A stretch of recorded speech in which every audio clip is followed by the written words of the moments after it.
dia! Com vocês, mais um momento do projeto CEA em Casa. Delivery Espírita. A nossa livraria está com serviço de delivery. Agora aqui está passando para vocês o telefone onde vocês vão passar mensagem e solicitando livros, CDs para serem entregues nas residências de vocês. Então é só entrar em contato nesse número. Com vocês, Vanise Nunes, com o tema da ação dos espíritos sobre a matéria. Um grande abraço a todos os irmãos, a todas as irmãs que estão nos vendo pelo YouTube, nós aqui nessa casa de humildade e amor, que estamos sempre juntos, seja virtualmente, através do nosso pensamento. Hoje nós vamos conversar um pouco sobre algo que muitas vezes nos causa estranheza, que nós temos até um pouco de medo. Nós vamos falar hoje da ação dos espíritos sobre a matéria, mas antes eu queria lembrar de uma historinha que está no livro Bem-aventurados os Simples, de Valdo Vieira. São vários contos, várias historinhas. E tem uma historinha que eu achei que tinha relação. É a historinha da reação infantil. A mãe vai dar um banho na criança, no seu neném. E ela, por ignorância, como é uma criança, ela estranha a água do banho. E começa a se agitar muito. E começa a chorar. E por se agitar muito, ela acaba passando a mãozinha ensaboada pelo olho e chora mais ainda. E a mãe, com tranquilidade, a limpa, a enxuga. E logo depois ela está sorrindo, brincando. Nem lembrou mais daquele pesadelo todo que foi aquele banho. Nós somos um pouco essa criança. Quantas vezes nas nossas vidas nós nos deparamos com situações novas ou aparentemente novas, porque o banho é sempre e a influência e a relação com os espíritos é de sempre. Mas quando nos deparamos com essa situação nova, nós sentimos medo, nós fugimos, nós não queremos aquilo porque não entendemos o que é isso, como acontece isso. Então, o que não entendemos, o que não conhecemos, o que é novo, nos causa medo. E a partir daí, quantas vezes, quando presenciamos a influência de algum espírito, nós achamos que é algo de outro mundo, é algo sobrenatural. Mas não. Nós vamos estudando, entendendo, assimilando que tudo faz parte das leis naturais, das leis de Deus. Então, esse tema está no Livro dos Médiuns, um dos livros que nós estudamos na nossa casa. Está na segunda parte, que é das manifestações espíritas, no capítulo 1, cujo título é exatamente esse, da ação dos espíritos sobre a matéria. Vai dos itens 52 a 59, toda a segunda parte fala da prática, do que acontece nessa interseção, nessa relação entre os espíritos e a matéria. É muito interessante, mas é algo que, para quem não está acostumado, é difícil. Então a gente acaba pensando, isso é mágica, isso é sobrenatural. Muitas pessoas também não acreditam, e para quem não acredita, é muito mais complicado. Mas quando a gente entende que a vida continua, que não vamos do berço ao túmulo, que a vida é muito mais do que só o corpo físico, a gente começa a entender. Então precisamos ter muito claro que todos nós somos espíritos. Não faz muito tempo nós falamos sobre o mundo espiritual, o mundo dos espíritos que está em toda parte, junto ali do mundo material. Então, justamente, se nós somos espíritos, nós continuamos nos comunicando, seja encarnados, seja desencarnados. Isso faz parte da lei.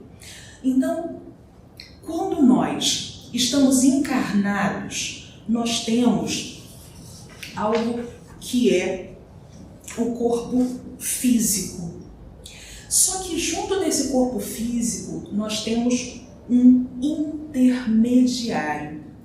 Esse intermediário é o perispírito, que é tão importante, que é o principal motivo pelo qual os espíritos se manifestam e conseguem agir sobre a matéria. E temos o espírito, essa centelha, isso que nós ainda não entendemos, mas é o que nós somos. Então, para que o ser seja humano, o espírito precisa deste envoltório para daí plasmar e organizar o seu corpo físico. É muito interessante porque se nós estamos encarnados, nós temos as três partes. Mas quando desencarnamos e quando o corpo físico fica, porque ele fica aqui no mundo material, é matéria, fica na matéria, nós continuamos com o perispírito, esse envoltório que nunca se desliga do espírito. É muito interessante porque quando a gente vai estudar esse perispírito, a gente observa que ele tem tantas qualidades, tantas características, e é através dessas características que ele vai conseguir agir sobre qualquer tipo de matéria, mais densa ou menos densa. É claro que a gente olhando aqui, a gente sabe, o perispírito, ele é também matéria, é um tipo de matéria, ele é semimaterial. Então, ele vai conseguir agir sobre muitas matérias, sobre todas as matérias.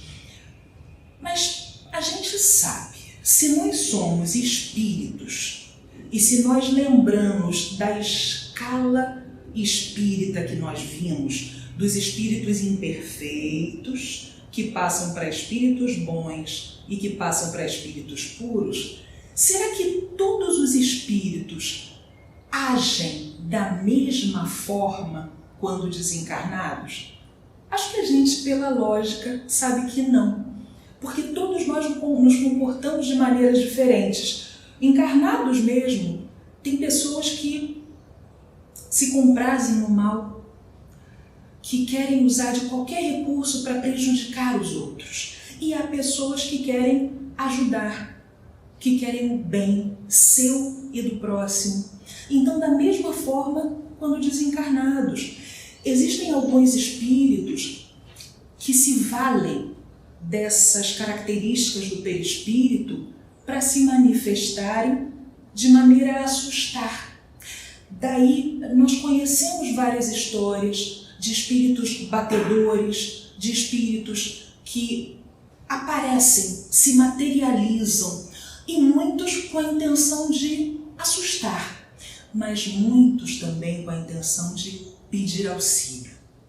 Outros, como os que nós conhecemos das mesas girantes, que começou como se fosse uma brincadeira de criança, depois passou aos salões e era como um divertimento, mas quando os cientistas, quando as pessoas que estudavam e levavam a sério os fenômenos começaram a estudá-los, se viu que era uma inteligência que agia sobre aquelas mesas, sobre aquelas cadeiras. Não era uma mesa pensante, não, era uma inteligência que agia sobre a matéria.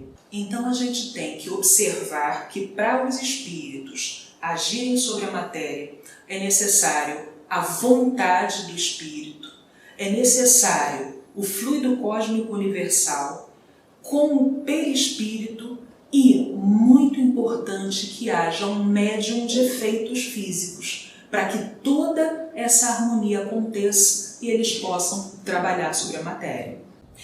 Então, essas manifestações e essa ação do espírito sobre a matéria vai depender de como é o espírito.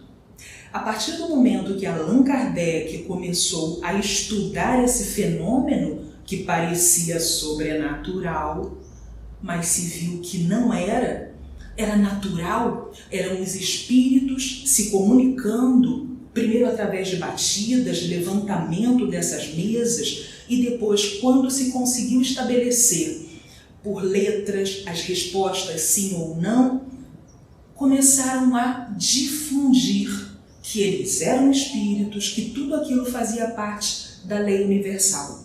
E foram trazendo para Kardec e para todos nós todas essas experiências. Então, tudo isso através do perispírito que se junta com o fluido cósmico universal para, a partir daí, conseguir mover móveis, mas não só isso. Também há vários fenômenos que se viu, como por exemplo de mãos, aparecerem mãos no ar e tocarem músicas, fazerem movimentos por algum tempo. O perispírito tem essa possibilidade, essa condição. Então é muito interessante, não é uma obra de um demônio, não é arte de magia, é simplesmente saber manipular a matéria. De novo a gente pensa, será que todos os espíritos têm esse conhecimento? Novamente a gente vê que não. Depende da natureza de cada espírito. Há espíritos que muitas vezes na sua perturbação não têm sequer a ideia de que estão desencarnados. Então é muito difícil que eles saibam manipular o próprio perispírito e a matéria. Mas inclusive nesses casos a gente vê essa ação. Quando, por exemplo, nós temos algum espírito que, perturbado, quer falar, quer se comunicar com seus entes queridos e vai até eles, fala com eles e ninguém os escuta, até que ele consegue, pelo pensamento, pela vontade, fazer com que o seu perispírito, junto com o fluido cósmico universal, se materialize ali junto de um ente querido. E isso é possível. E é tão maravilhoso quando nós conseguimos ver um ente querido. Não são todos, mas isso acontece. Ou então, sentir o perfume daquele ente querido. Quanto mais nós evoluímos como espíritos, mais nós temos esse conhecimento e mais conseguimos agir sobre a matéria. Os espíritos mais evoluídos podem, por exemplo, numa reunião em que eles vêm e se fazem presentes, se fazem visíveis, eles podem, por exemplo, fazer chover uma chuva de flores, de pétalas de rosa com perfumes. É tão maravilhoso, mas pode acontecer. Então, todas essas manifestações são sob o efeito da vontade. É o pensamento que move essa vontade com o seu perispírito. Então, nós temos o perispírito como sendo o intermediário entre o espírito e o corpo físico. O espírito em si não é uma abstração. O espírito é limitado, é circunscrito e vai necessitar do perispírito para realizar essas ações sobre a matéria. É muito interessante isso, porque a gente deixa de ter a ideia de que aquele ser querido fica no túmulo. Não. O seu corpo fica, mas o seu espírito vai. E além do seu espírito, o seu perispírito, que conserva a sua identidade, ele continua sendo ele mesmo. Por isso que muitas vezes quando um espírito desencarnado se manifesta, ele se apresenta com a aparência que tinha na última reencarnação. Não é sempre, não é obrigatório que assim seja, mas muitos deles se apresentam com a forma que tinham.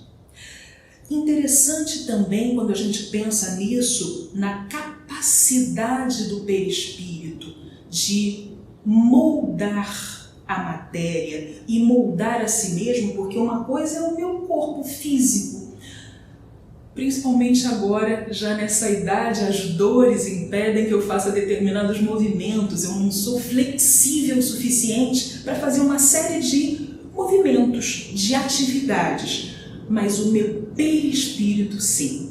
Então, quando desencarnados, esse perispírito dá uma elasticidade, uma flexibilidade que permite a ele agir sobre a matéria e agir sobre si mesmo. Por exemplo, no livro Bastidores, nos bastidores da obsessão, nós temos o caso de uma família que está sofrendo obsessão e procura a ajuda de Bezerra de Menezes e outros benfeitores que vão ajudar essa família. E conta a história de vários espíritos encarnados e desencarnados, inclusive num anfiteatro, no mundo espiritual. Existe alguém, uma mulher, que sente muita culpa. E nesse anfiteatro é realizado como um julgamento. E o que seria o espírito das trevas, um espírito com muito poder chamado Teofrastos, ele julga essa mulher e diz a ela: você, por tudo que você fez, você vai se transformar numa loba.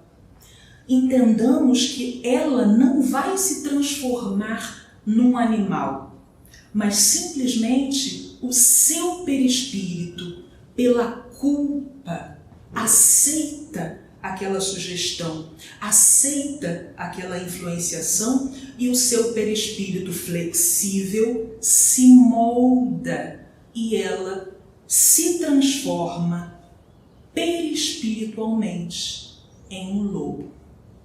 É a licantropia que acontece no mundo espiritual, pode acontecer, ou a zoantropia, que pela culpa, pelo medo, por tentar fugir de quem são, muitos espíritos vão moldando o seu perispírito e se transformam, por exemplo, em serpentes, em cavalos.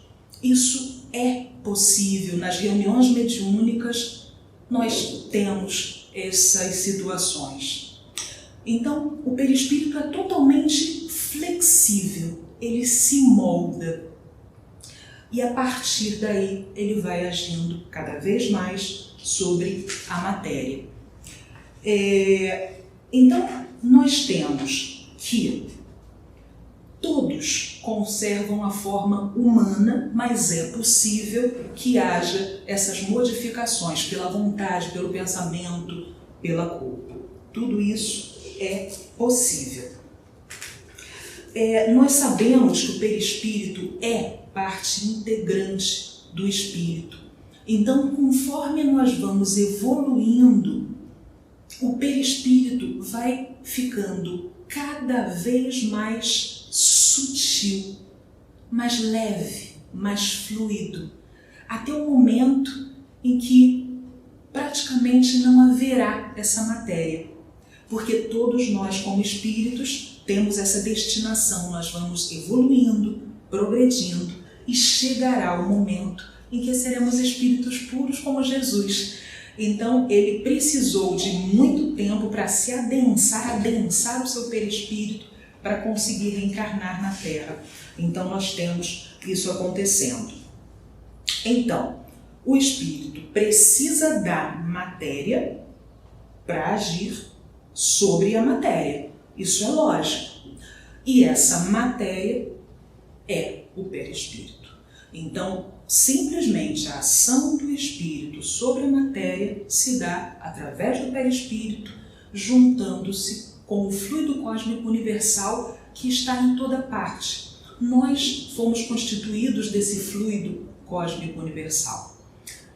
Nós vamos ver nos próximos capítulos, no livro dos médiuns mesmo, que os médiuns são de grande importância, porque eles são como uma ferramenta para que o espírito desencarnado, agindo com o perispírito e fluido cósmico universal, consiga amoldar, consiga agir. Então, a mediunidade é muito importante para isso. Mas é outro capítulo.